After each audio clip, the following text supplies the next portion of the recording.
Welcome to another journey with History Orbit.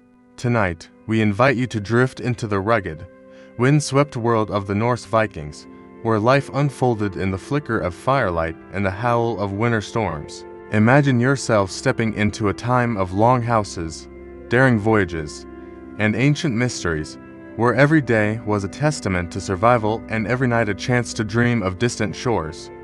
This is not a tale of grand battles or heroic triumphs alone, but a quiet exploration of the rhythms of Viking life, the struggles, the stories, the enigmas, and the privileges that shaped their world. Let the steady cadence of these tales carry you into a place of calm, where the past unfolds like a soft blanket, wrapping you in its textures and whispers. Settle in, close your eyes, and let's begin with the life you might have led in a Viking longhouse, deep in the heart of Norway, around the year 900 CE. What it was really like in a Viking longhouse. Imagine yourself in a Viking longhouse, nestled in a narrow valley along the rugged coast of Norway. The year is 900 CE, and the world outside is one of steep fjords and dense forests, where the wind carries the sharp tang of salt from the sea and the bite of an approaching winter. The longhouse is your home, a low, sturdy structure crafted from timber and turf, its walls thick with the scent of damp earth and moss. As you open your eyes in the dim light of dawn, the air is cool and heavy, clinging to your skin like a second layer of coarse wool. You're lying on a wooden bench, padded only with a thin layer of straw and a rough woolen blanket, pressed close to your family for warmth. The bench is unyielding beneath you, the straw prickling through the fabric, and the faint bleating of sheep from the far end of the longhouse reminds you that you share this space with livestock. The rhythm of their lives, and yours, is one of constant effort, a cycle of tasks that tether you to the land and the seasons. You rise slowly, your breath visible in the chill, and step carefully over the packed earth floor, worn smooth by years of footsteps. The central hearth glows faintly, its embers casting a soft, orange light that dances across the blackened beams above. The smoke curls upward, seeping through gaps in the thatched roof, but not before filling the air with a haze that stings your eyes and coats your throat with a faint, acrid taste. You kneel by the hearth, adding a log to coax the fire back to life, and the crackle of burning wood joins the morning-esque quiet sounds, the rustle of straw as someone stirs, the creak of a bench, the distant howl of wind pressing against the turf walls. This is the heart of the longhouse, where every task begins and ends, where warmth is a precious thing, hard-won and fiercely guarded. Your day is already mapped out by the demands of survival. If you're a woman, you might turn to the churn, your arms beginning to ache as you work cream into butter, the rhythmic thud of the wooden plunger a steady beat in the smoky air. The churn is heavy, its wood smoothed by years of use, and the faint smell of sour milk lingers in your nostrils, mingling with the ever-present smoke. If you're a man, you might wrap a cloak around your shoulders and step outside to tend the fields or repair a fence, your hands already rough from gripping tools of bone and iron. The air outside is sharp, carrying the scent of seaweed from the nearby shore, and the ground is often muddy, clinging to your boots with every step. The fields are small, carved from rocky soil with back-breaking effort, and you sow barley or oats, knowing that a poor harvest could mean hunger when the snow falls.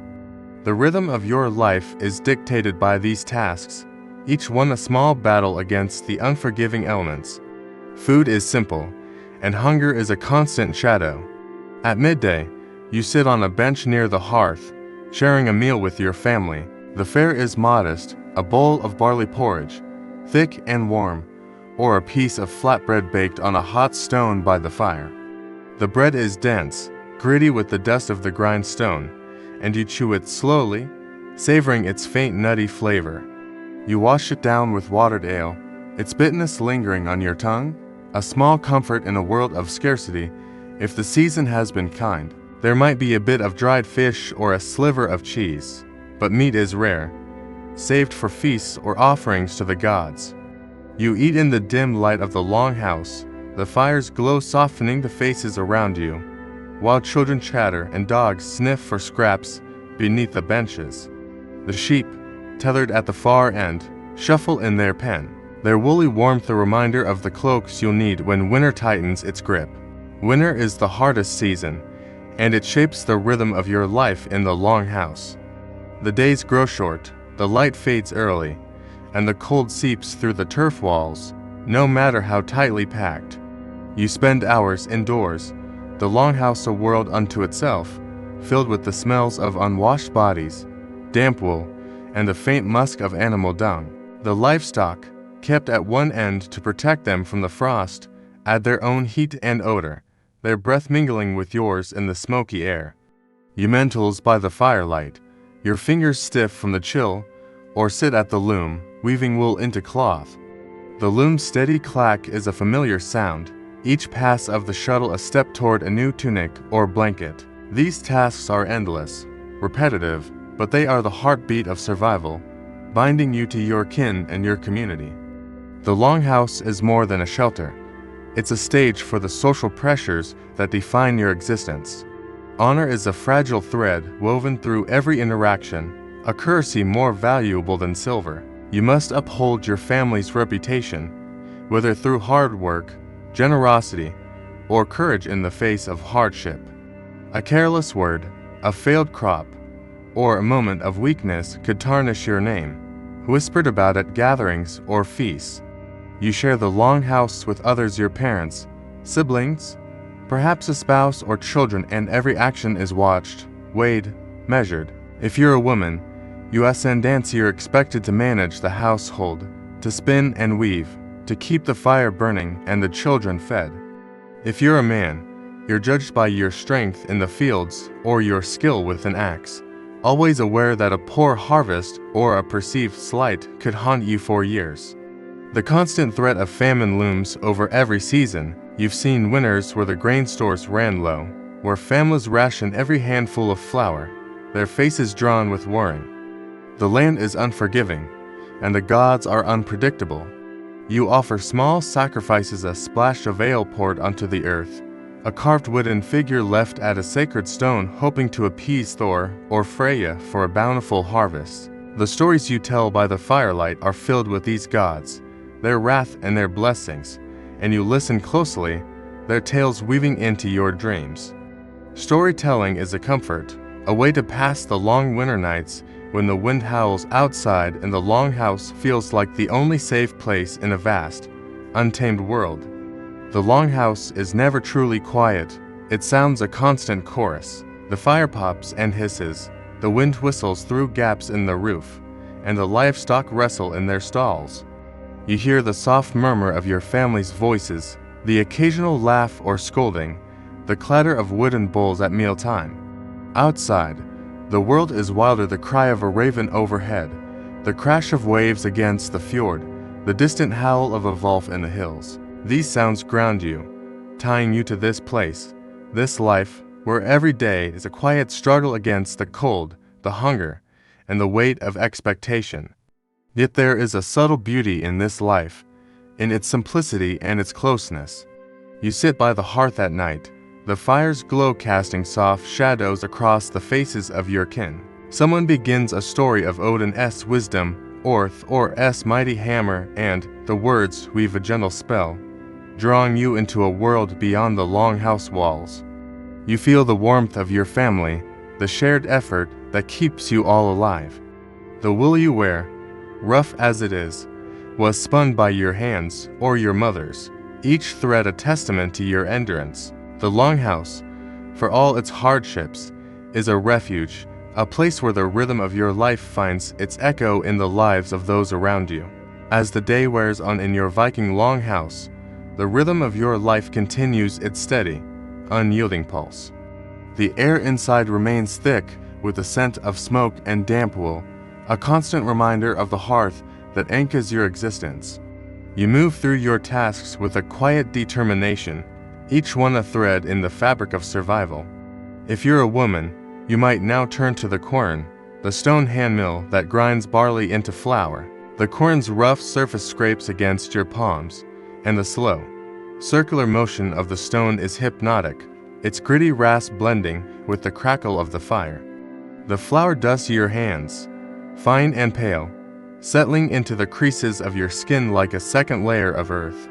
This task is laborious, your shoulders aching with each turn, but it is essential. Every grain you grind is a step toward the bread that will sustain your family through another day. Outside, if you're a man, you might be tending to the livestock or repairing the longhouse itself.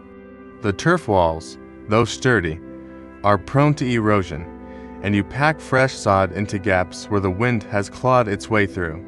The work is cold, your fingers numb as they press the damp earth into place, and the scent of wet grass clings to your cloak.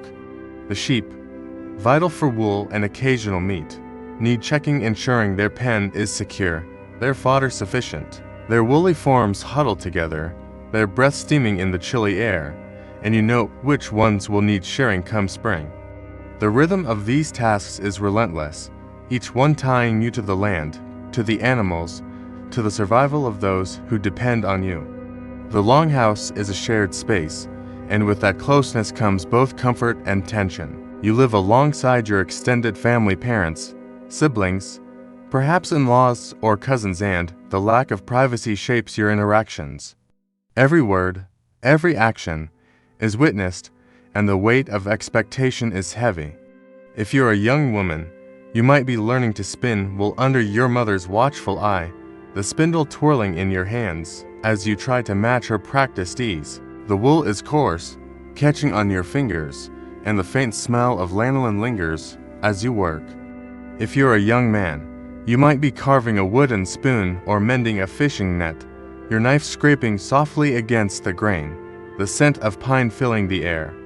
These moments of learning are also moments of judgment, where your skill or lack thereof reflects on your family's honor. Honor is a constant undercurrent in the longhouse, a force as real as the wind outside. You know that your actions ripple outward, affecting not just your own standing, but that of your kin. A bountiful harvest or a well-woven cloth might earn you praise at the next communal feast, while a careless mistake, a broken tool, a poorly tended fire could spark whispers of incompetence. You strive to uphold your family's name, knowing that reputation is a fragile thing, easily tarnished. The longhouse is a place of community, but also of scrutiny, where every task is a performance, every day a test of your worth. The seasons dictate the pace of your life, and as winter deepens, the longhouse becomes both a sanctuary and a prison. The days are short, the light feeble, and you spend more time indoors, the walls seeming to close in around you.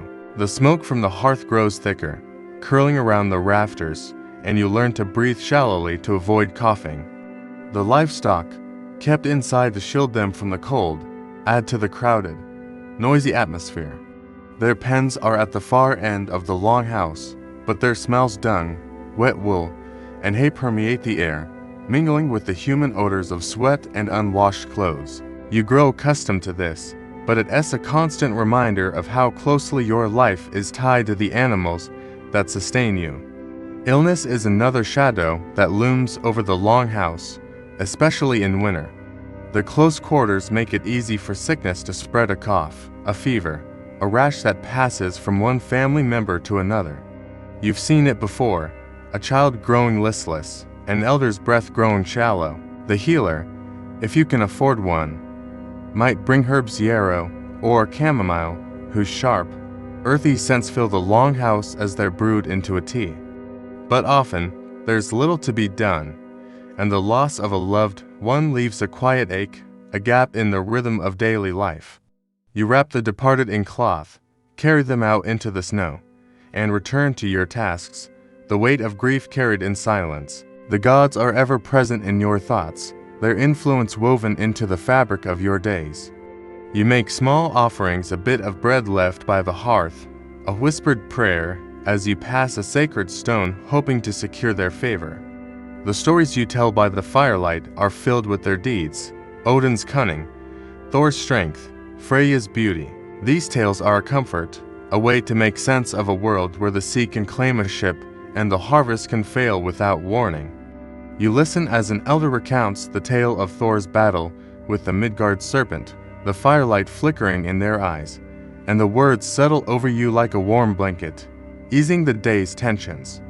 The longhouse is a place of work, but also of moments of quiet connection. At night, you sit by the hearth, the fire's glow softening the faces around you. Someone might take up a bone flute, its soft, haunting notes rising above the crackle of the flames. You mend a torn cloak, your needle moving slowly through the wool, or carve a rune into a piece of wood, the knife scrape a meditative sound.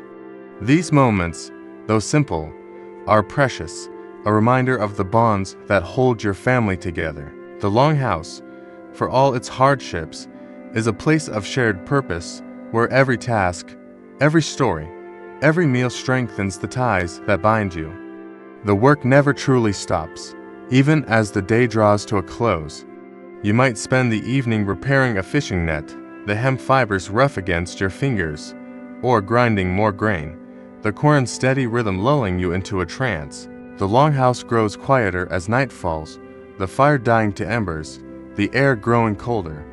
You pull your blanket close, its weight a small comfort against the chill, and lie down on the bench, the straw rustling beneath you. The sounds of the longhouse fade, the soft breathing of your family, the occasional bleat of a sheep, the distant moan of the wind outside. Your body is heavy with the day's labors, your mind filled with the rhythm of this life, and you let it carry you toward sleep. This life in the longhouse, so far removed from our own, was one of endurance, of small triumphs won through ceaseless effort. The smoke, the cold, the constant work shaped the Vikings' days, just as the stories they told shaped their dreams. As we leave the longhouse behind, we prepare to drift to another tale, one of adventure and discovery, where a man named Leif Erikson set sail into the unknown, chasing whispers of a new land across the sea. The saga of Leif Erikson, as the warmth of the longhouse fades into the quiet of a Norwegian night where the hearth's embers glow softly and the wind whispers against the turf walls, let your mind drift outward beyond the familiar rhythms of daily toil.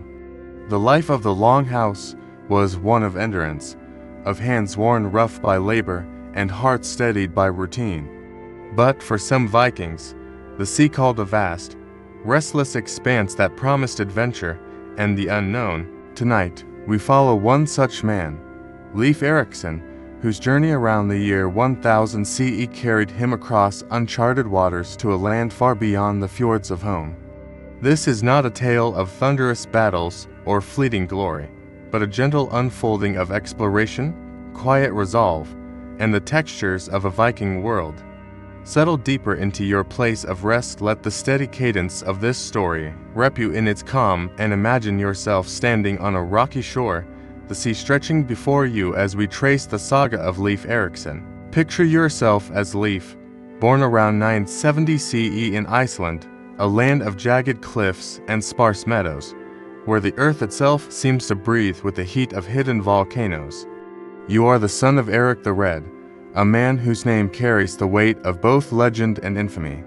Your childhood home is a turf-walled house, not unlike the longhouse we left behind, its air thick with the scent of dried fish and burning peat. By the firelight your father's voice fills the long evenings recounting tales of his exile from Norway, a banishment born of feuds and bloodshed, though the details are softened in the telling, the grim realities cloaked in the rhythm of storytelling.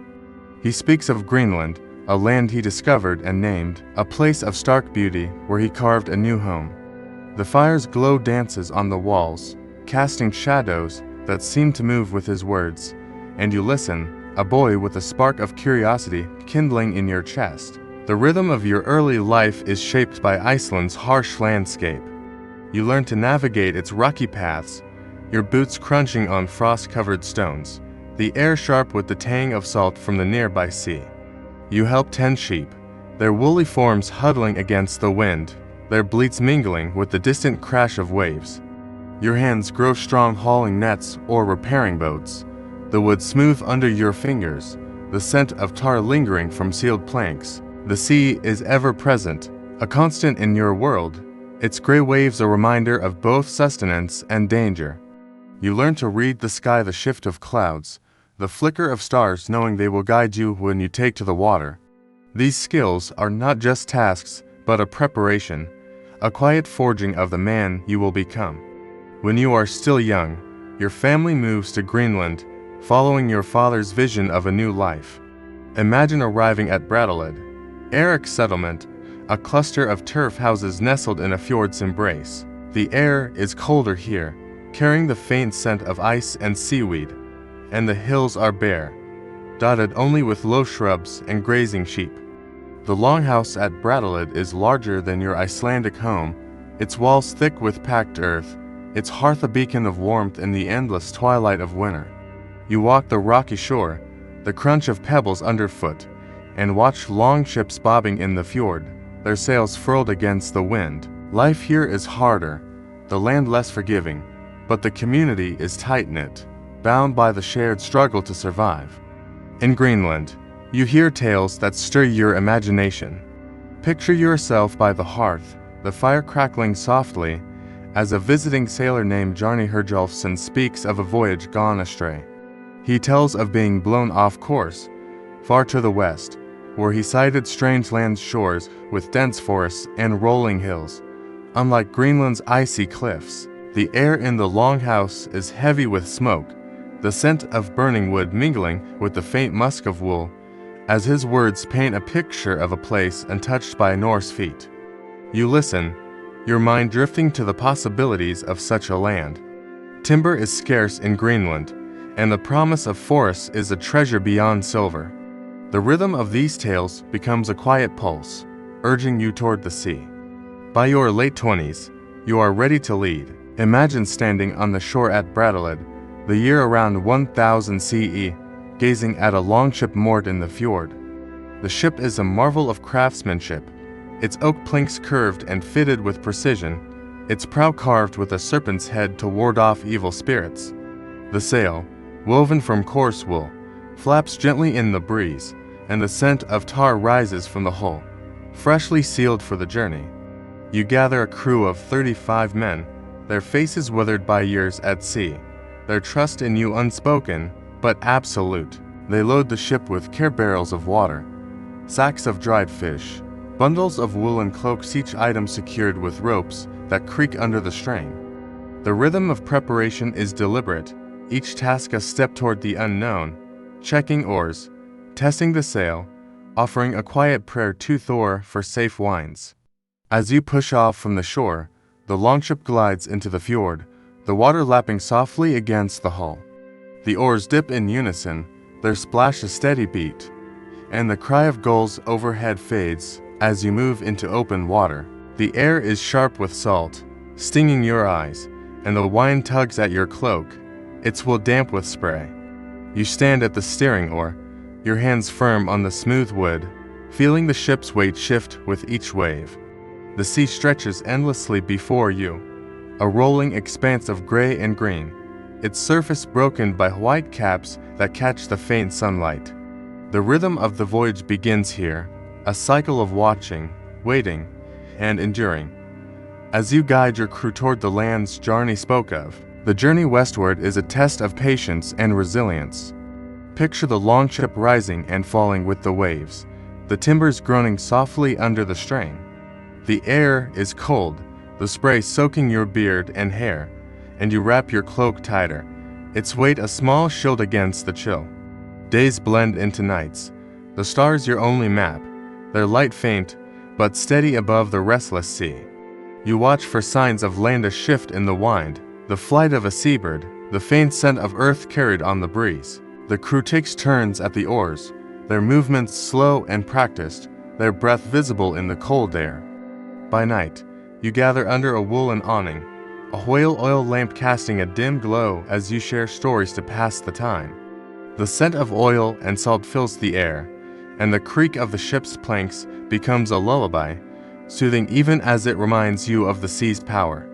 The first land you sight is not the one you seek. Imagine a coast of stark, rocky cliffs, strewn with loose stones that tumble into the sea. You name it Helluland, Slabland, for its flat, barren expanse. The air here is sharp with the scent of frost, the wind cutting through your cloak as you step ashore.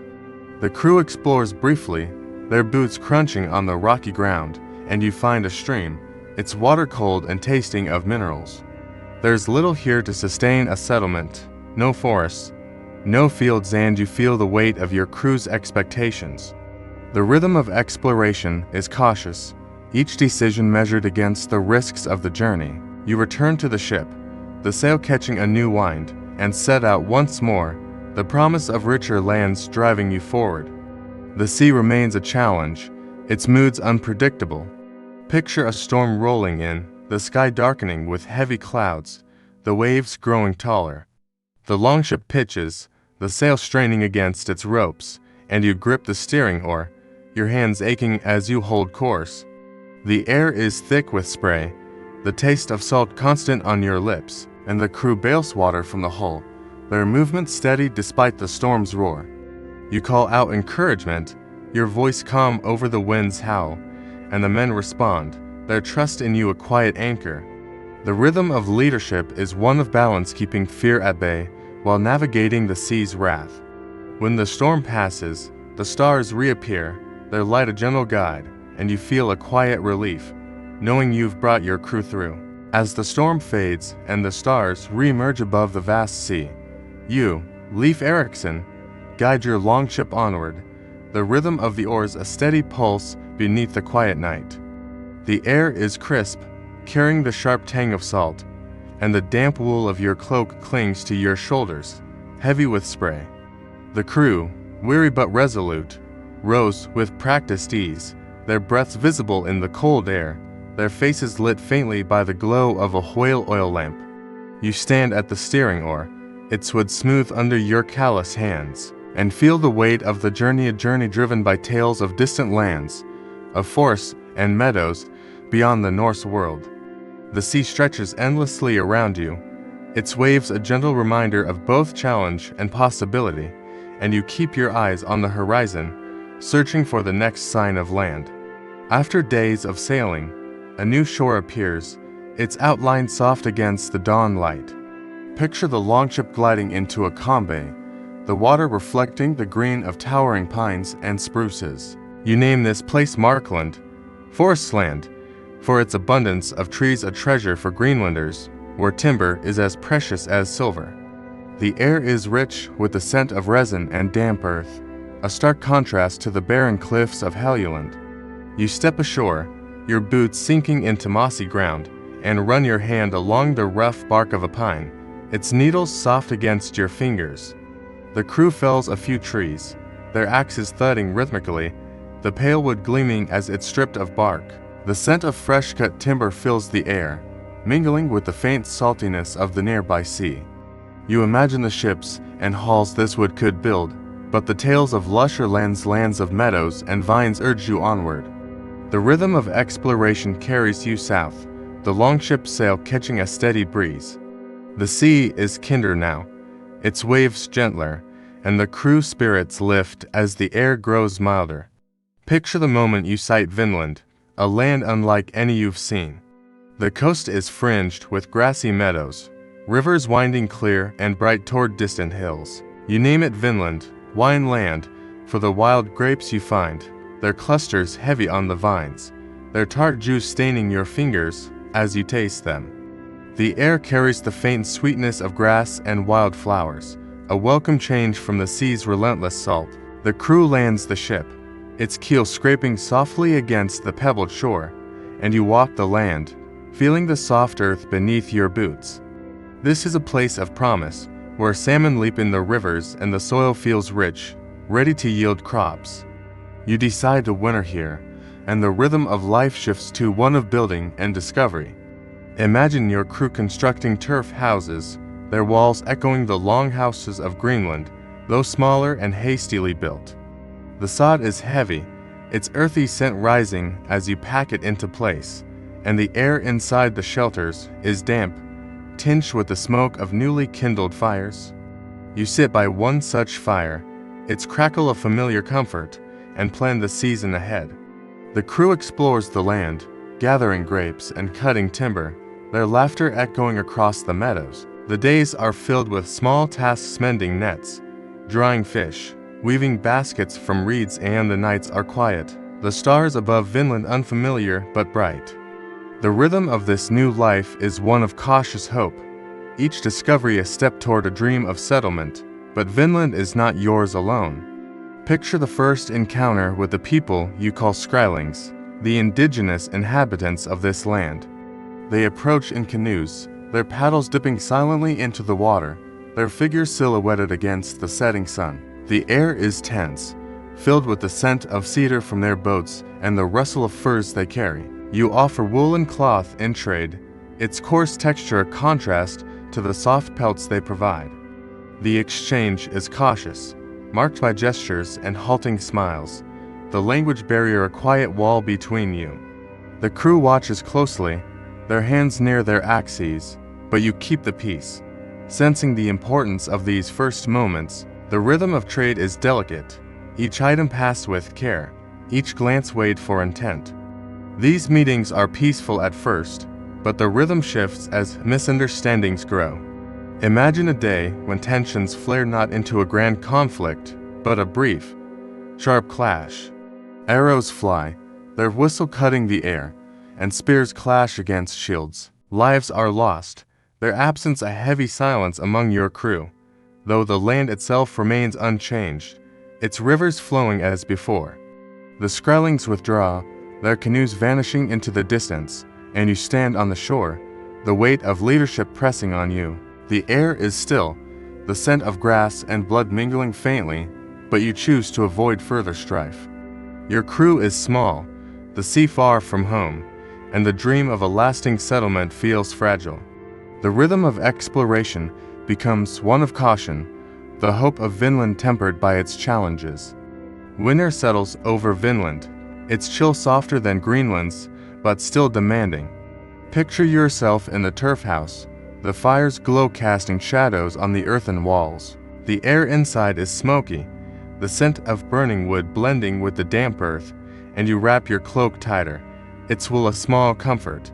Provisions are carefully rationed dried fish, its salty taste familiar, and grapes preserved in woven baskets. The crew grows restless, their voices low as they speak of home, of Greenland's fjords and familiar faces. You listen, weighing their needs against your vision, and feel the quiet burden of command. The nights are long, the wind whistling outside, and you lie awake, the stars visible through a gap in the roof, their light a reminder of the journey that brought you here.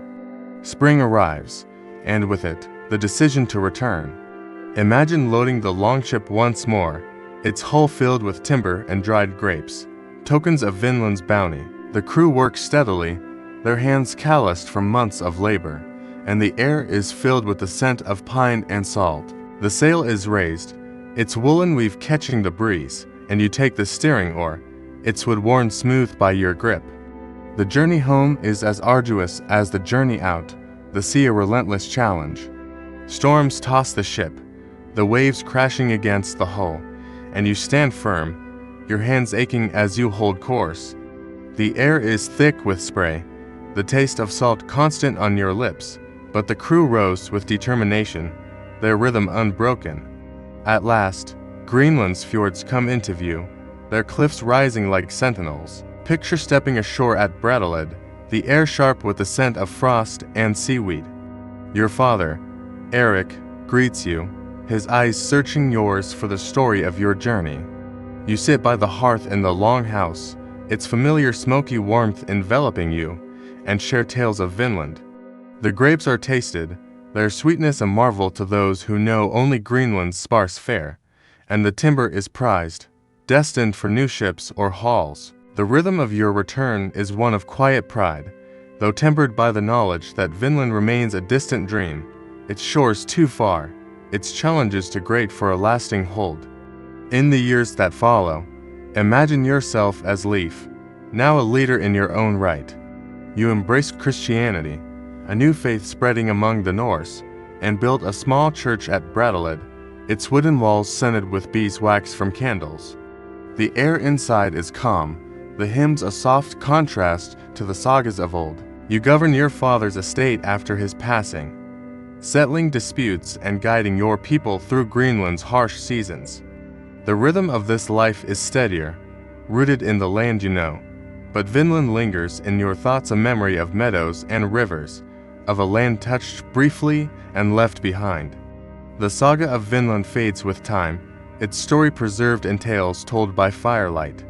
Others may follow your path, your siblings, perhaps, or their kin, but the settlements do not endure. The Skrellings, the sea, and the vast distance keep Vinland a fleeting vision, its shores lost to the Norse for centuries. Yet your journey, Leif, was a quiet triumph, a testament to curiosity and courage. The lands you found, now known as parts of North America, would remain a mystery to Europe until new explorers came, their ships tracing paths you could not have imagined. As we leave the rolling seas and Vinland's shores behind, let your mind drift to a quieter place, a fjord in Norway where a ship lies buried, its timbers holding secrets of the Viking world. Our next tale is one of mystery and wonder, of the Oseberg ship and the lives it carried into the earth, waiting to be uncovered. The riddle of the Oseberg ship, as the tale of Leif Erikson's voyage fades into the gentle lapping of Vinland's distant shores. Let your mind drift from the open sea to a quieter place, a serene fjord in Norway where the earth holds secrets older than memory. The rhythm of exploration carried us across vast waters, but now we turn to a mystery buried in the soil, where a ship lies silent, its timbers whispering tales of the Viking world. Tonight, we uncover the Oseberg ship, a magnificent burial from around 834 CE, discovered in a mound near the Oslofjord. This is not a story of conquest or adventure, but a soothing exploration of an enigma vessel crafted with care, laid to rest with two women and treasures that speak of life, death, and the unknown. Settle deeper into your place of rest, let the soft cadence of this tale wrap you in its calm, and imagine yourself standing on a moonlit hill, the air cool and still as we unravel the riddle of the Oseberg ship. Picture the year 1904, a time far removed from the Viking Age, when a farmer in Vestfold, Norway, begins digging into a grassy mound on his land. The soil is heavy, rich with the scent of damp earth and roots, and his shovel strikes something unexpected: wood, withered but remarkably preserved. As he clears away the dirt, the outline of a ship emerges, its curved prow rising like a ghost from the past. The air is thick with anticipation, the faint hum of wind through nearby pines. As archaeologists are called to the site, they work slowly, their brushes sweeping away centuries of soil, revealing a vessel unlike any seen before, a masterpiece of Viking craftsmanship. Its oak planks smooth and intricately joined, its carvings delicate yet bold. The scent of wet wood and clay fills the air, and the mound, once a quiet hill, becomes a window into a world long gone. The Oseberg ship, as it comes to be known, is a marvel. Imagine standing beside it, its length stretching nearly 70 feet, its hull wide enough to carry a crew across stormy seas. The wood is dark with age, but its grain still holds the memory of the trees felled to build it. There rings a silent record of Viking forests. The prow curves upward, adorned with swirling carvings of serpents and vines, their lines softened by time, but still intricate, catching the faint light of a lantern. The air around the ship is cool, tinged with the musty scent of earth, and you can almost hear the echo of the axes that shaped it, the rhythm of hammers driving wooden pegs into place. This was no ordinary vessel. It was built for speed and grace, its lines suggesting journeys to distant shores. Yet it was chosen not for the sea, but for the earth, a final resting place for two souls. Inside the ship, the archaeologists find a burial chamber, a wooden structure sealed within the hull. Picture the moment they open it, the air heavy with the scent of decayed wood and ancient cloth. The chamber holds the remains of two women, their bones fragile but that carefully arranged, surrounded by treasures that speak of their status. The scene is quiet, almost reverent, as the excavators uncover artifacts, a carved wooden cart, its wheels still intact, a loom with weights of stone, its threads long gone but its purpose clear, and textiles, their colors faded but patterns still visible. Woven with care, the air carries the faint tang of iron from tools and the sweet decay of organic offerings, apples, perhaps, or grains left for the journey beyond. The rhythm of discovery is slow, each find a piece of a puzzle that raises more questions than answers. Who were these women? The question lingers like a whisper in the fjord's still air. One is older, perhaps in her 50s, her bones showing signs of a life well lived, though marked by the wear of age. The other is younger, maybe in her 20s, her remains less certain, her story even more elusive. Were they queens, priestesses, or kin bound by blood or loyalty? The artifacts suggest wealth and power. A pair of ornate sledges, their wood carved with scenes of mythical beasts, their runners polished by use, buckets and chests, their surfaces etched with runes, and jewelry, beads of amber and glass that catch the light like distant stars. The air in the burial chamber feels heavy with meaning, the scent of ancient wood mingling with the earth's damp embrace. Yet the identities of the women remain a mystery, their names lost to time, their lives a riddle wrapped in the ship's timbers. The ship itself is a clue, its craftsmanship a testament to the Viking world's skill and reverence. Imagine the hands that built it, calloused from years of wielding tools, the scent of fresh-cut oak rising as they shape each plank. The ship was likely built decades before the burial, perhaps around 800 CE, its hull tested by the sea before it was chosen for this sacred purpose. The carvings on its prow, spirals and knots, animals intertwined, are more than decoration. They speak of beliefs in protection and passage, of spirits that guard the living and guide the dead. The air around the ship, even in its buried state, feels charged with this symbolism, the faint rustle of nearby grasses a reminder of the world above. The burial's purpose is another layer of the riddle. Picture the moment the ship was laid to rest, sometime around 834 CE, in a ceremony that must have been both solemn and grand. The mound was raised on a summer's day, perhaps, the air warm with the scent of wildflowers and freshly turned earth. The ship was hauled ashore, its keel scraping the ground, and placed in a trench dug deep into the clay. The women were laid in their chamber, their bodies adorned with fine cloth, their treasures arranged with care. Offerings, food, tools, even a peacock's feathers, a rare import, were placed around them, their presence a quiet promise of provision in the afterlife. The rhythm of the ritual would have been deliberate, each act a step in honoring the dead. The community gathered to bid farewell under a sky streaked with clouds. Viking beliefs about death weave through this scene, a tapestry of faith and mystery. The Norse saw death not as an end, but as a journey, a passage to realms like Valhalla or Hell, where the dead might feast or wander. The ship, a vessel of the sea, was a fitting guide for this journey, its timbers a bridge between worlds. Imagine the mourners chanting softly, their voices blending with the wind as they piled earth over the ship, sealing it from the light. The air would have been thick with the scent of soil and sacrifice, the faint smoke of offerings rising to the gods. The burial was a statement of status, of devotion, of a belief that the dead carried their lives into the next world, their treasures a testament to their worth. Yet the riddle deepens with what was missing. When the archaeologists uncovered the ship, they found signs of disturbance, broken chests, scattered bones, artifacts that might have been taken long ago. Picture a night, centuries after the burial, when robbers crept to the mound, their torches casting flickering shadows. The air would have been cold, the scent of damp earth heavy as they dug, their tools breaking the silence.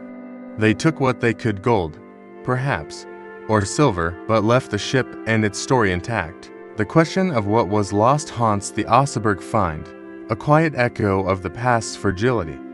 The rhythm of archaeology is one of patience, piecing together what remains while mourning what is gone. The textiles found in the ship offer another glimpse into the Viking world. Imagine the hands that wove them, perhaps one of the women herself, sitting at a loom in a longhouse much like the one we explored.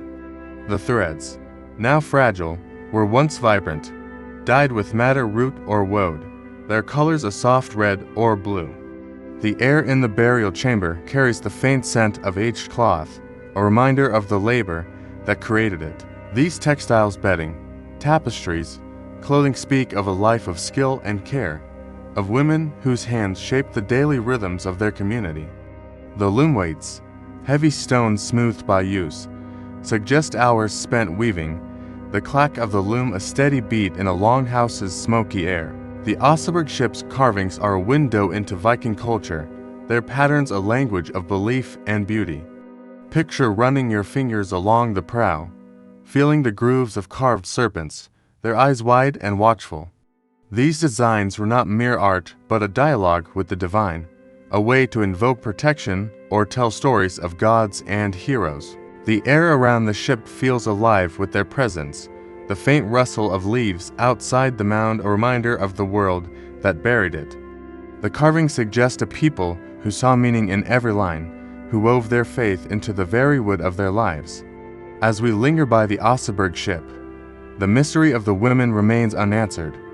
Were they kin, one serving the other in life and death? Was one a queen, her power etched in the treasures around her?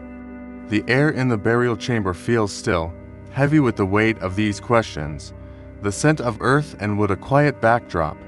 The rhythm of their lives, like the rhythm of the ship's creation, is lost to us, but their legacy endures in the artifacts they left behind, each one a whisper of a world we can only imagine.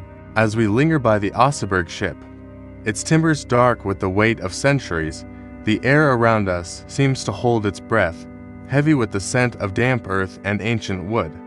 The fjord outside is quiet, its waters reflecting a moonlit sky, and the mound that once hid this vessel feels like a sacred space, a place where the Viking past whispers softly. The rhythm of our exploration is slow, deliberate, as we uncover more of the ship's treasures and the mysteries they carry. The two women lay to rest here, their identities lost to time, are surrounded by artifacts that speak of a life rich with meaning, a life of skill, status, and perhaps devotion. Let your mind drift deeper into this enigma. Let the gentle cadence of this tale cradle you, and imagine yourself brushing away the soil, revealing the quiet wonders of the Oseberg burial. The artifacts found within the ship's burial chamber are like fragments of a dream, each one a glimpse into the Viking world.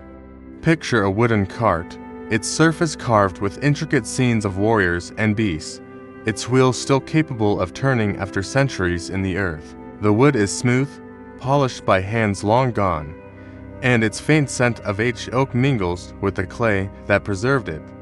This cart was not meant for daily use, but for ceremony, perhaps carried in processions to honor gods or mark a leader's passing. You can almost hear the soft creak of its axles, the murmur of a crowd gathered under a summer sky, the air warm with the scent of wild flowers. The cart's presence in the burial suggests a journey beyond life, a symbol of movement into the next world, its carvings a quiet prayer for safe passage. Nearby, you find sledges, two of them, their runners curved and adorned with swirling patterns. Imagine running your fingers along their surfaces, feeling the grooves of carved knots and animals, their forms twisting in an endless dance. The wood is dark, its grain tight, and the faint tang of iron rises from metal fittings that once held leather straps. These sledges, too, were ceremonial, their polished runners gliding over snow in winter rituals, perhaps carrying offerings or the women themselves in life. The air around them feels charged with purpose, the scent of earth a reminder of the mound's embrace. Their inclusion in the burial speaks of a society that valued display, where wealth and faith were woven into every act, every object. The textiles, though fragile, are among the most evocative finds. Picture a fragment of woven cloth, its threads barely holding together, yet still bearing traces of a pattern, perhaps a diamond weave, dyed with madder root for a soft red. The air in the burial chamber carries the musty scent of aged fabric, a faint echo of the hands that spun and wove it. These textiles, bedding, tapestries, perhaps clothing were the work of skilled hands, likely women in a longhouse much like the one we explored. The loom weights found nearby, heavy stones smoothed by years of use, suggest hours spent at the loom. The steady clack of wood and thread a rhythm of daily life. You can imagine the weaver, her fingers deft, the scent of wool and lanolin lingering as she worked by firelight, the longhouse smoky and warm around her. The presence of these textiles raises questions about the women's roles. Were they weavers themselves, their hands shaping the cloth that now surrounds them? Or were these gifts, offerings from a community that revered them? The air feels heavy with these possibilities, the scent of earth and cloth a quiet backdrop. Some scholars suggest one woman was a priestess, her status tied to rituals that wove the human and divine together. The textiles, with their intricate patterns, might have hung in a sacred space, their colors bright under torchlight, their presence a bridge to the gods. The rhythm of their creation, like the rhythm of the burial, was one of care, each thread a testament to a life of purpose. Other artifacts deepen the mystery. Imagine a set of buckets. They were carved with simple runes. Their iron hoops rested but intact. The air carries the faint tang of metal, a reminder of the smith's labor that forged them. These buckets might have held food grains, apples, or even ale offerings for the afterlife, their contents long decayed. A peacock's feathers, an exotic find in a Viking burial, lie nearby, their iridescence faded but still remarkable. The scent of organic decay clings to them, a whisper of a trade route stretching to distant lands, perhaps Byzantium or the Silk Road. These feathers suggest connections far beyond the fjords, a world where Viking traders brought back treasures that spoke of wealth and wonder. The ship itself remains the greatest artifact, its form a testament to Viking artistry and belief. Picture standing at its prow, the carvings of serpents and vines curling under your touch, their lines softened by time, but still vivid. The wood is cool, it's grain-tight, and the faint scent of damp oak rises as you trace the patterns. These carvings were not mere decoration, but a language of protection, a way to ward off spirits or honor the gods. The air around the ship feels alive with their meaning. The rustle of grasses outside the mound a soft echo of the world that built it. The ship's construction, likely decades before the burial, required a community's effort. Trees felled in deep forests, planks shaped by skilled hands, ropes woven from hemp. The rhythm of its creation was one of unity, each task a step toward a vessel that would carry both the living and the dead. The burial's disturbance adds another layer to the riddle. Imagine a night, centuries after the mound was raised, when shadows move across the hill. Robbers, perhaps driven by tales of buried treasure, dig into the clay, their torches casting flickering light. The air is cold, the scent of damp earth heavy as their tools break the silence. They breach the chamber, scattering bones, breaking chests, taking what glitters gold, silver, perhaps jewelry now lost. The ship remains, its timbers to vast as steel, but the violation leaves a mark, a quiet wound in the burial story.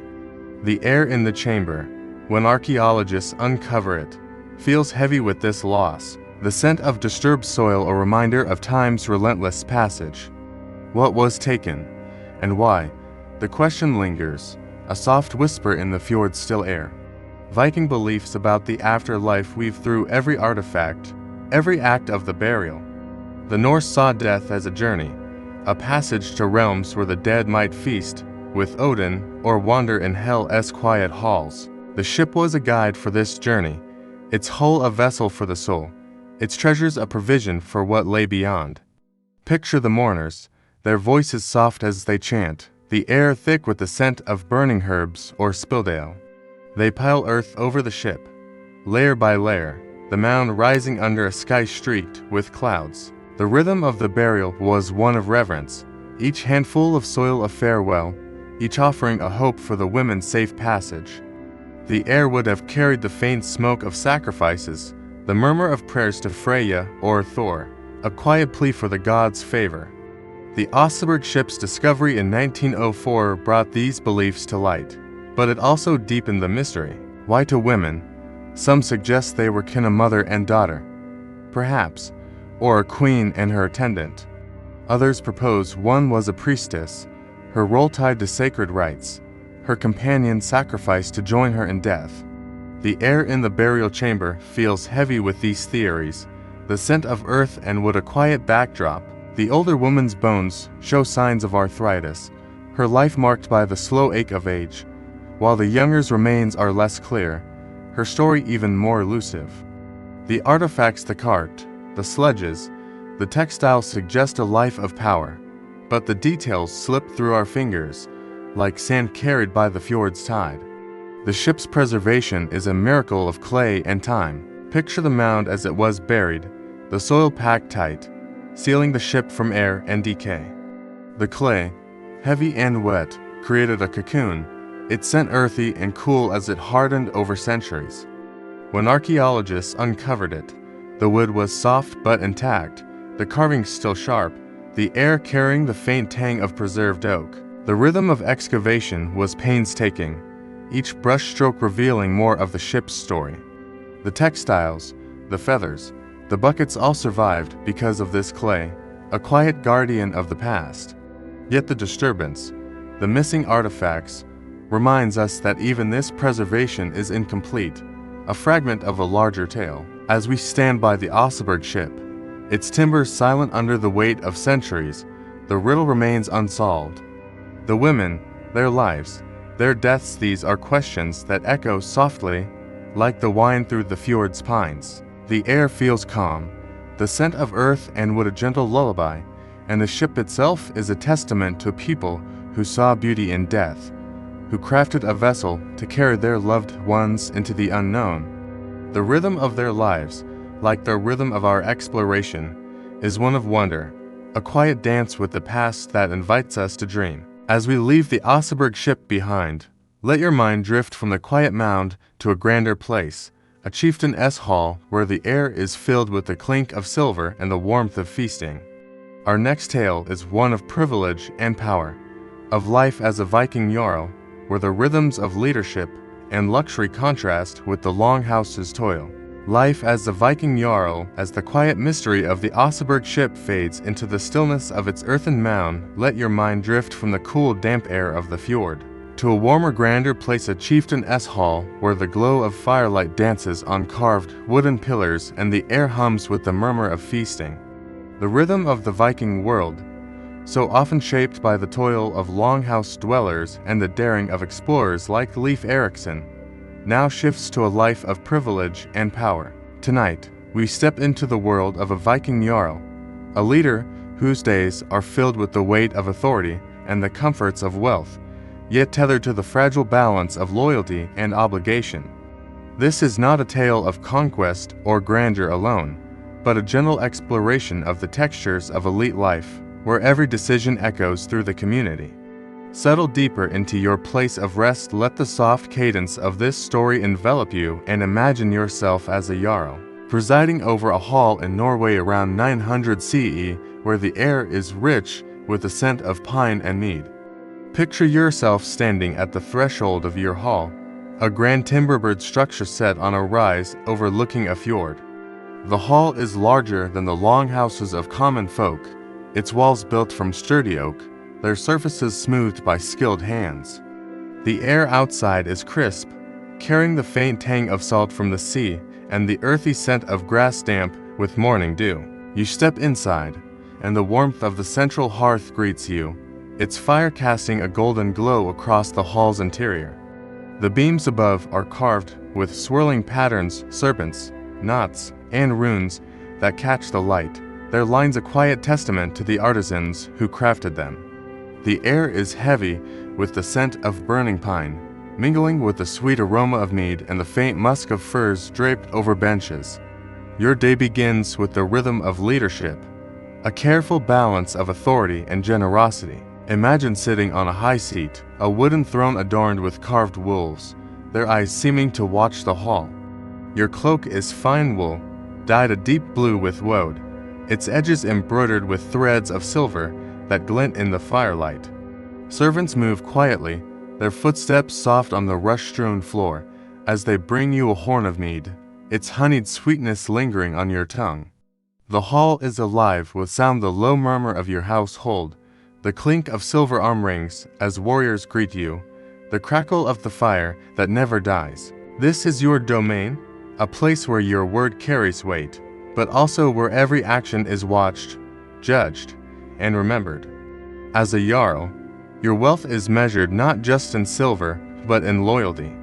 Picture the warriors who sit at your table, their faces weathered by years at sea, their axes and swords hung on the walls, their blades gleaming faintly.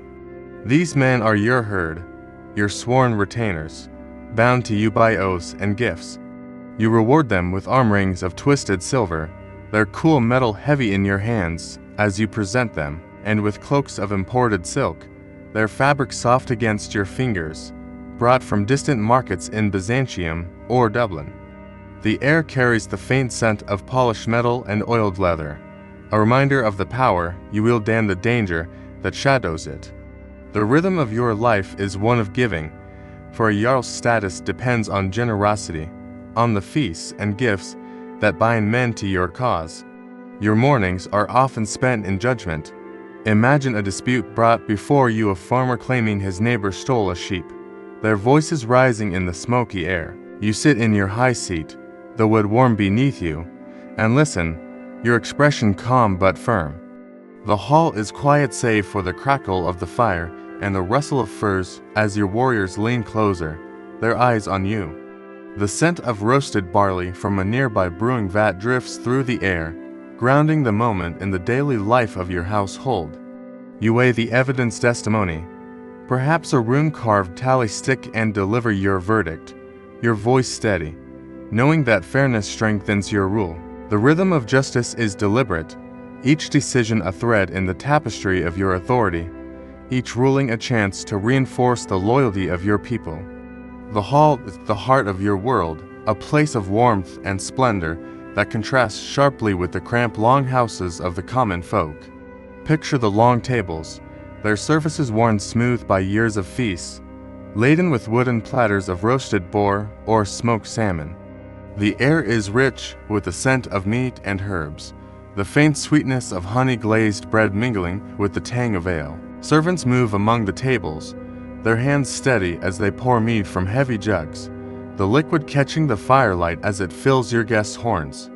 The hall's walls are hung with tapestries, their colors muted but intricate, woven with scenes of Thor's battles or Odin's wisdom. The air feels alive with the hum of conversation, the clatter of cups, and the occasional burst of laughter, a stark contrast to the quiet struggle of the long house. Your role as a Jarl extends beyond the hall, into the fields and shores that sustain your people. Imagine walking the paths of your estate, your boots sinking into the soft earth, the air cool with the scent of grass and sea. You oversee the harvest, ensuring the barley is stored safely, its golden stalks piled high in barns. You inspect the long ships moored in the fjord, their prows carved with fierce dragons, their hulls sealed with tar that leaves a sharp scent in the air. These ships are your pride, a symbol of your power to raid or trade, to bring wealth to your hall. The rhythm of oversight is one of vigilance, each task a reminder that your wealth depends on the labor of others, farmers, fishermen, and craftsmen who look to you for protection and reward. Yet power is precarious, a balance as delicate as a ship on stormy seas. Picture a moment of tension, a rival Jarl sending word of a feud, his messenger standing in your hall, his cloak dusty from the road. The air is heavy, the scent of smoke and mead suddenly sharp. As you weigh your response, your warriors watch, their hands resting on sword hilts, the metal cool under their fingers. You choose diplomacy, perhaps offering a gift of silver or a promise of alliance, but the threat lingers, a quiet shadow in the firelight. The rhythm of leadership is one of calculation, each decision a step on a narrow path between peace and conflict, between loyalty and betrayal. The gods are ever present in your life, their influence woven into the fabric of your days. Imagine leading a ritual in your hall, the air thick with the scent of burning herbs, juniper, perhaps, or sage offered to appease Thor or Freya. You pour ale onto the floor, its sharp tang rising as it soaks into the rushes, a gift to the gods for prosperity. The firelight flickers on the carved pillars, their runes glowing faintly, and your household chants softly, their voices blending with the crackle of flames. The rhythm of devotion is one of reverence, a reminder that even the Jarl's power depends on divine favor, on the unseen forces that shape the harvest and the sea. Your evenings are spent in feasting, a display of wealth that strengthens your bonds. Picture the hall filled with guest warriors, kin, and visiting traders, their voices a low hum over the clink of silver and the strum of a lyre. The air is warm, heavy with the scent of roasted meat and spilled mead, and you sit at the high seat, your presence a quiet anchor. A skald, a poet, steps forward, his voice weaving a saga of your deeds, perhaps a raid on a distant shore, its dangers softened in the telling. The fire's glow softens the faces around you, and the rhythm of the feast is one of unity, a moment where your hall feels like the center of the world. Yet even in this splendor, the contrast with the longhouse dwellers' lives is stark. Imagine their world, just beyond your estate, where families huddle in smoky, cramped homes, their hands rough from grinding grain or weaving coarse wool. Their meals are meager porridge or flatbread, not the boar you feast on, and their nights are cold, their benches hard. Your wealth, your hall, your power depend on their labor, their harvest filling your stores, their hands crafting the goods you trade. The air in your hall, rich with luxury, carries the faint echo of their toil, a reminder that your federation, your rule rests on their loyalty. As the feast in your grand hall winds down, the fire's glow softens, casting long shadows across the carved pillars and tapestries that adorn your domain.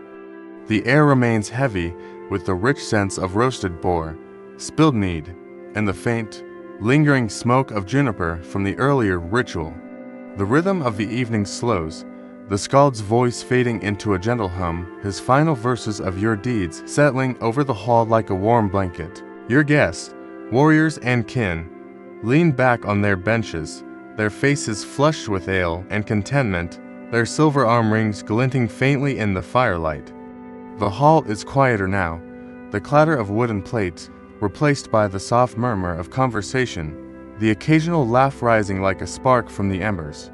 As a Jarl, this is your world, a place of power and privilege, but also of constant vigilance, where every moment is a delicate balance of generosity, authority, and the ever-present weight of expectation.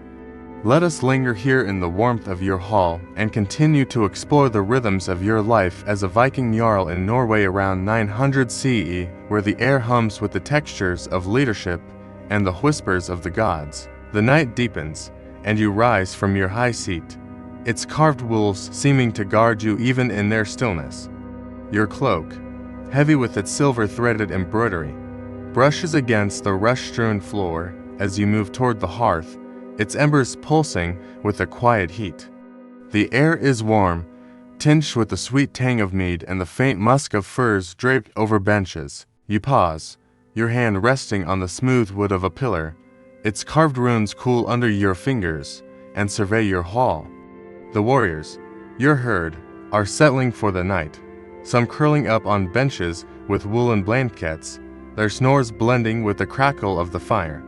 Others linger, sharing tales of past raids, their voices low but animated, the scent of polished iron from their nearby swords mingling with the smoky air. This hall is more than a home, it is the heart of your power, a stage where loyalty is forged and your legacy is shaped. As a Jarl, your nights are rarely your own. Even as the hall quiets, your mind remains active, turning over the day's decisions and the challenges that await with dawn. You step outside briefly, the cool night air a sharp contrast to the hall's warmth, carrying the scent of pine and distant sea. The fjord below glimmers under a sliver of moon, its waters lapping softly against the rocky shore, and the stars above are bright, their patterns a familiar guide from your days at sea. You breathe deeply, the chill stinging your lungs, and feel the weight of your role settle over you.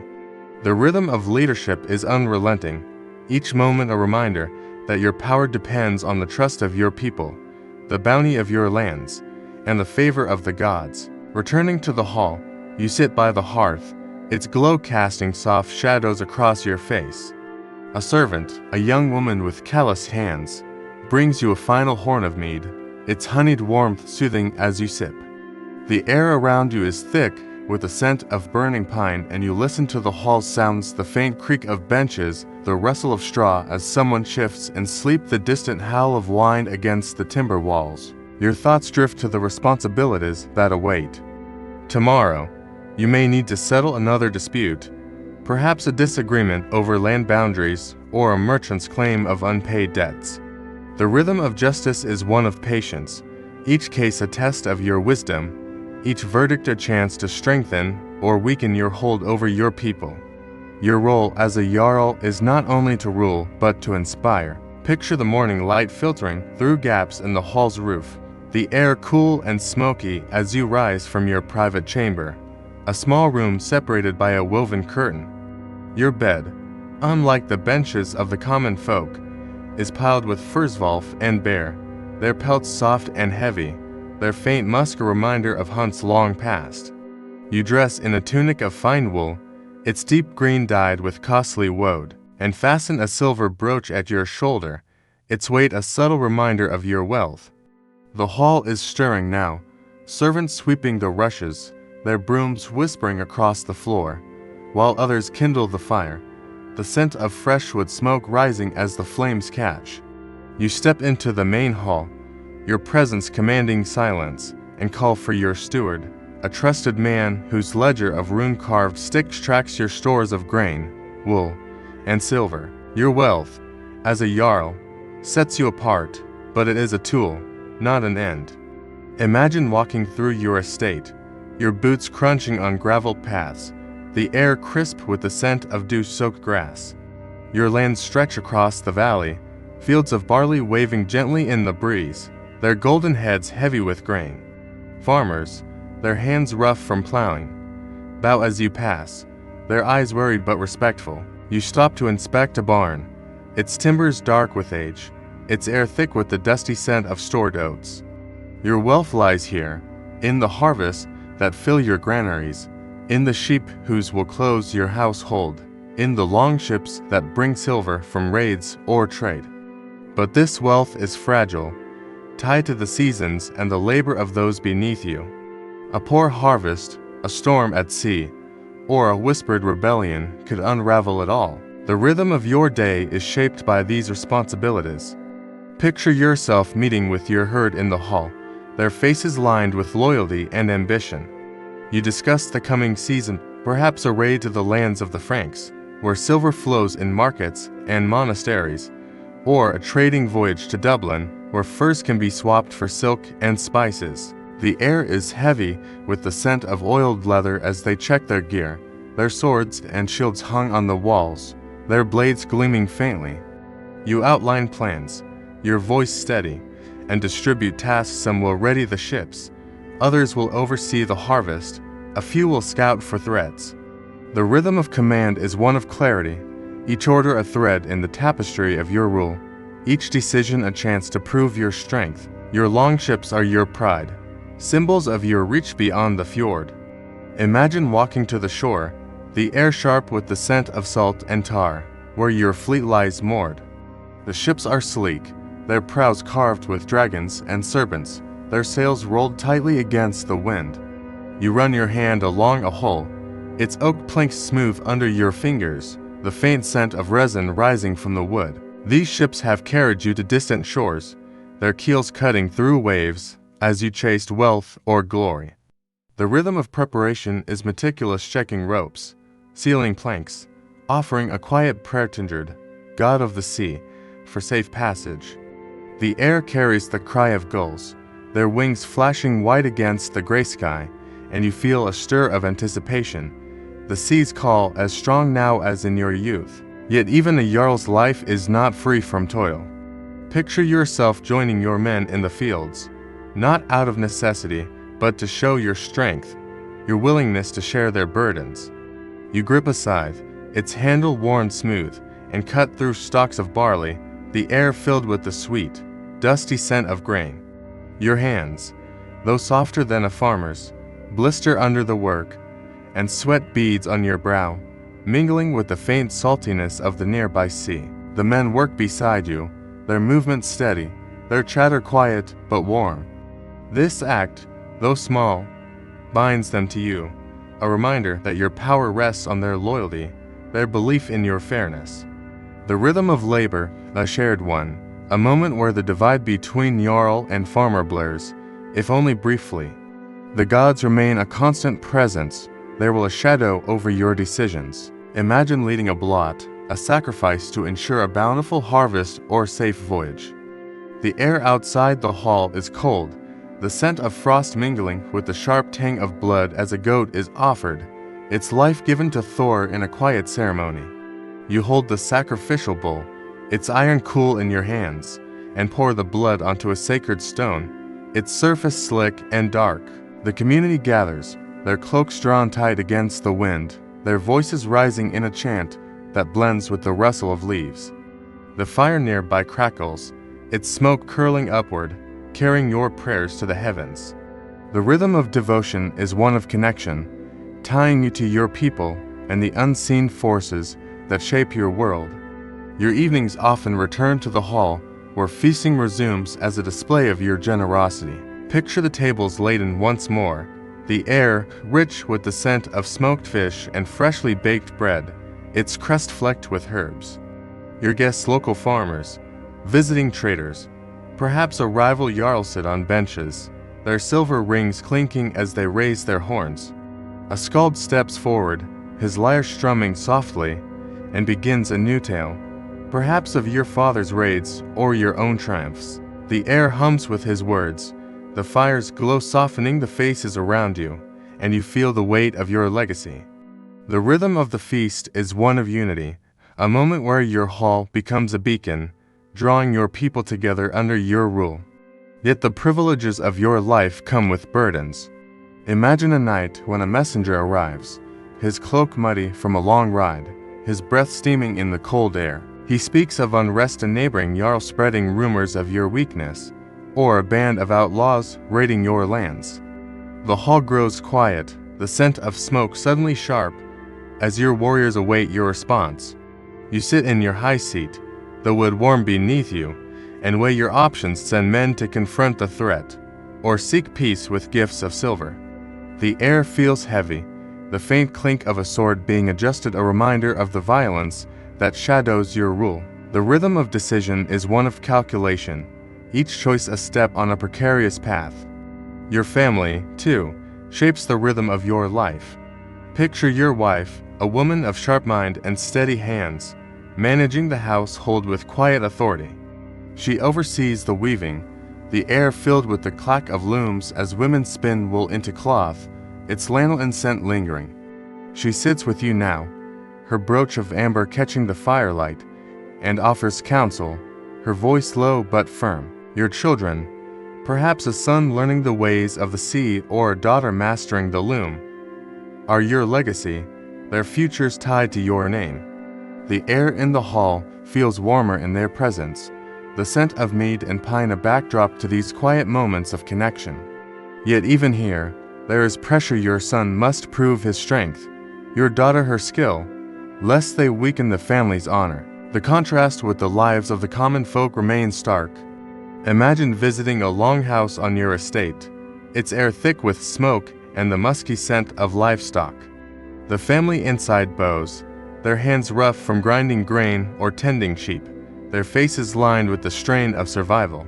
Their meal is simple porridge or flatbread, not the feasts of your hall, and their benches are hard, their blankets thin. The air carries the faint odor of damp wool and animal dung, a reminder of their closeness to the land. You offer a gift, perhaps a sack of barley or a silver coin, and their gratitude strengthens your rule, but the gap between you is clear. The rhythm of their lives is one of toil, their days shaped by the seasons and your commands, their loyalty the foundation of your power. As winter approaches, the rhythm of your life shifts. The days grow short, the air colder, and you spend more time in the hall, its warmth a refuge. Picture the snow piling outside, the wind howling against the timbers, while inside, the fire burns bright, its smoke curling toward the roof. You oversee the stores, ensuring enough grain and dried fish to last the season, the air heavy with the dusty scent of barley. Your household gathers around the hearth, the clack of looms and the scrape of knives on wood filling the air as they work. The rhythm of winter is one of endurance, a time to mend tools, weave cloth, and tell stories, tales of gods and heroes that bind your people together. Your dreams, too, are shaped by your role. Picture lying in your chamber, the furs heavy over you, the air cool despite the nearby fire. Your thoughts drift to the sea, to the lands you've raided or traded with, their markets filled with the scents of spices and leather. You dream of Valhalla, where warriors feast with Odin, or of a prosperous year, your fields heavy with grain. The air in your chamber carries the faint scent of beeswax from a candle, its light flickering softly, and you feel the weight of your responsibilities ease, if only for a moment. The rhythm of sleep is a rare gift, a pause in the endless dance of leadership. As a Jarl, your life is one of contrasts, wealth and burden, power and vulnerability, generosity and vigilance. The hall, with its carved pillars and roaring fire, is a world apart from the smoky longhouses of your people. Yet it depends on their labor, their loyalty, their faith in your rule. The air is rich with the scents of pine, mead, and roasted meat, but also with the weight of expectation, the ever-present need to balance strength with fairness. The rhythm of your days is one of authority, shaped by the seasons, the gods, and the fragile bonds of community. As we leave your hall, its warmth fading into the cool night air, let your mind drift to the quiet fjord outside, where the stars reflect on the water, and the Viking world rests, its stories waiting to be told again. This life as a Jarl, so vivid in its textures and demands, was a cornerstone of the Viking Age, a testament to the delicate balance of power and loyalty. As we step away from the hall's glow, we prepare to drift into another tale, perhaps one of the CS mysteries or the quiet lives of those who toiled beneath your rule, their hands shaping the world you led. Drifting back from the Viking world as the warmth of the chieftain's hall fades, its firelight dimming into the soft glow of embers. Let your mind drift gently from the fjords of Norway, where the Viking world thrums with the rhythms of survival, exploration, mystery, and power. The longhouse, with its smoky air and endless toil, anchored us in the daily struggles of ordinary Norse folk, their hands rough from churning butter or grinding grain, their lives a quiet testament to endurance. Leif Erikson's saga carried us across uncharted seas to Vinland's distant shores, where the scent of wild grapes and the promise of new lands stirred dreams that flickered briefly before fading. The Oseberg ship, buried deep in the earth, whispered riddles of two women and a culture that wove beauty into death, its carved timbers holding secrets we can only imagine. And the life of a Jarl, rich with mead and silver, revealed the delicate balance of leadership, where generosity and vigilance shaped a hall's legacy.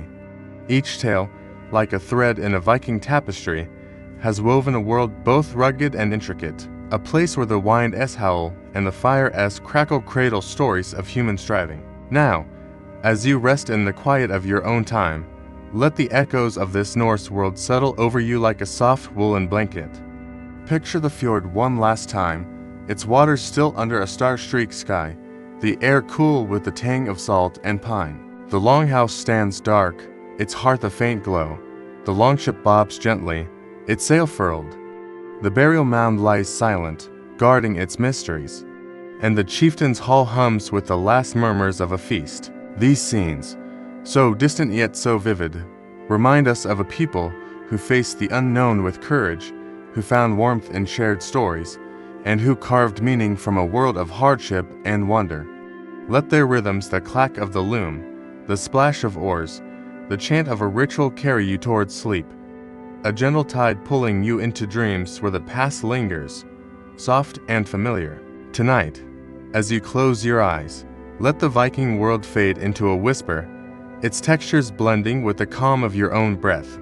The tales we've shared aren't just history, but a bridge to a time when every day was a quiet victory, every night a chance to dream of distant shores. May their cadence linger, soothing and steady, as you drift into a restful slumber, wrapped in the timeless embrace of stories told by firelight. Good night, and may the winds of the Norse world guide you gently into tomorrow.